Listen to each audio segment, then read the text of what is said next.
There was definitely some point in time that Charles Schulz realized that Snoopy was much more the breakout star of Peanuts than Charlie Brown was. Maybe this was because, unlike Chuck, who seems to always have to have the football pulled away from him in the end, the Beagle always seems to come out on top in the end. Though ironically, that doesn't really happen in these next two videos, as you'll see. One could tie this all the way back to 1968 with He's Your Dog, Charlie Brown. Pretty much the first Peanuts special directly devoted to Snoopy. And then there was the second feature-length Peanuts film Snoopy Come Home in 1970. However, it was in the 1980s that it seems Snoopy really began to take center stage in the Peanuts universe. There were other hints at it happening in the 70s, with It's a Mystery and What a Nightmare, Charlie Brown, but it's this month and possibly beyond that we start getting into the ones that really put the Beagle in the spotlight. Starting with Life is a Circus, Charlie Brown. We open with Snoopy being drawn to the sound of Calliope music. Wait, I thought we did the whole Pavlov's dog stuff at the end of the last review. Sure enough, the circus is in town and Snoopy just has to check out all the sights. He plays around with the lions and tigers and bears and elephants when he sees this girl and her team of poodles, and that's when he sees her.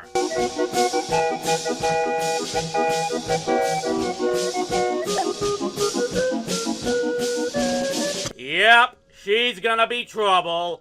Women are always trouble. Sure enough, Snoopy's little crush leads him to... Oh great, the circus is dealing in human trafficking! Or canine trafficking, if you will. We cut then to find out that every school in town is getting the day off to see the circus, so naturally Charlie Brown and friends are in attendance. When the dog act shows up, naturally Chuck sees something familiar. Hey, that's your dog, isn't it, Chuck? And here's the one major issue I have with this special, even when I saw it as a kid. Everyone except Charlie Brown has no problem with this. It's a good direction in life for Snoopy. A career in the arts is something, but he doesn't need a career. His career is being my dog. Imagine!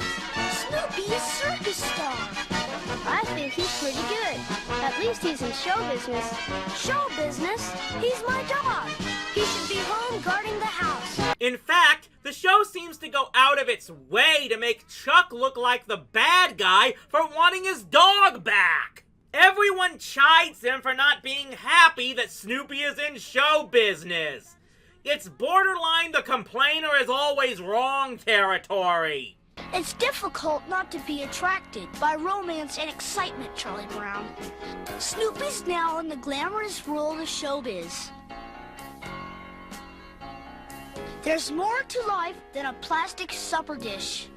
Since Snoopy is obviously not coming back, we're closing down his house.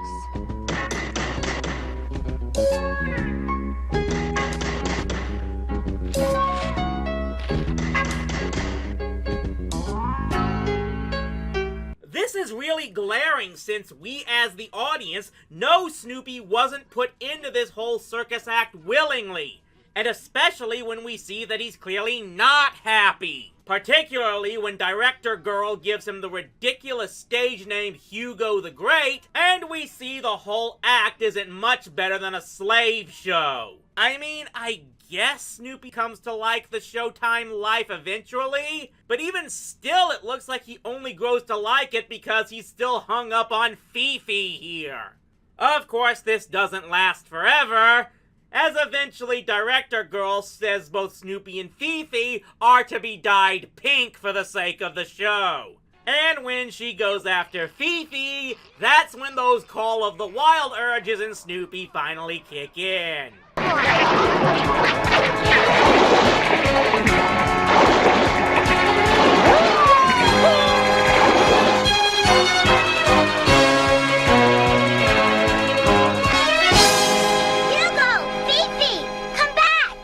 Just what what is Snoopy's reward for saving Fifi from the circus slave racket? She turns right around and goes back to it! Women, am I right? So Snoopy makes his way home, and after getting cleaned up, drowns his broken heart the only way he knows how. By eating! Hey, just like a certain tabby cat would say, food will never let you down, right? This one probably gets forgotten by a lot of fans, but even with its flaws, I still find it kinda entertaining. I have a lot of confidence in saying this was definitely an original story. And as I look at it now, I get the feeling Schultz was trying to send some sort of message about how show business isn't all it's cracked up to be, as well as using this as the opportunity to try and introduce a new character. And of course, it wouldn't be the only time we'd hear from this fluffy poodle vixen. Oh yes, everyone, we'll be hearing wedding bells next time!